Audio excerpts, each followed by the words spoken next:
Nous sommes en avril 2025 et on a le privilège de visiter les coulisses et les réserves de l'événement culturel de l'année. Ici, nous sommes au musée Bonnat-Helleu qui va réouvrir en novembre, accompagné par le directeur Barthélémy Etcheboyen-Glama. Bienvenue dans la réserve des peintures du musée Bonnat-Helleu, qui est vraiment notre petite cave d'Ali Baba, notre réserve au trésor.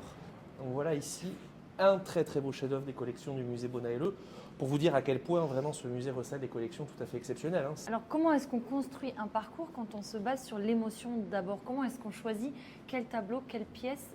Comment est-ce qu'on choisit la déambulation? La chance ici d'avoir une collection exceptionnelle, des œuvres vraiment majeures. En fait, un parcours qui est à la fois un parcours de l'histoire de l'art, mais qui est aussi précisément un parcours de l'émotion et de la force des images, avec une collection exceptionnelle. On parle de 7000 œuvres en tout, oui, absolument. C'est ça Ouais. Et un parcours qui en montrera 1000, 1200 À peu près. On est un musée qui a été fondé par un artiste qui était un collectionneur. Et quand vous regardez un grand portrait comme celui-ci par Léon Bonnat, et que vous retournez voir des portraits que collectionne Léon Bonnat par Le Greco, vous comprenez ce qui intéresse Léon Bonnat lorsqu'il façonne sa collection. Il servait à nourrir son activité de peintre. Nous sommes dans un très grand musée, mais une salle de cette beauté-là.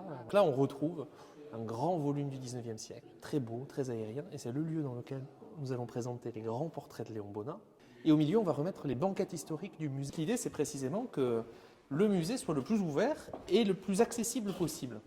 C'est un musée de cette ville et de ce territoire parce que fondé par Léon Bonnat, fondé par une générosité bayonnaise, aussi sur un attachement très fort de tous les habitants du territoire pour ce musée. Le musée s'ouvre sur cette rue intérieure, à l'intérieur du Petit Bayonne, qui vient desservir les deux espaces principaux, l'espace historique dans lequel vous avez la collection permanente, et l'espace nouveau, cette architecture dessinée par Olivier Brochet, pour accueillir ce que j'appellerais les fonctions support, c'est-à-dire les expositions temporaires, le café, la librairie, les espaces de réserve, les ateliers de restauration.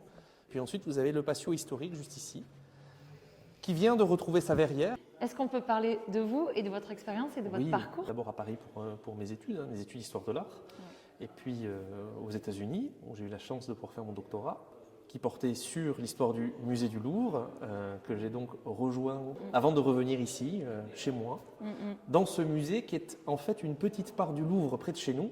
C'est vraiment un nouveau chapitre qui s'écrit clairement avec vous. Oui. Comment vous le ressentez ça et quel est votre plus grand challenge ou défi pour écrire ce nouveau chapitre? En me sentant très chanceux, parce qu'il est déjà très rare dans une carrière de pouvoir participer à une réouverture. Vous me demandez quel est le plus grand défi. La beauté de la chose, c'est qu'il n'y a que des défis. Donc, le premier, c'est rouvrir. Rouvrir le musée après 15 ans de fermeture, c'est le plus grand de tous les défis et c'est celui qui emporte tous les autres.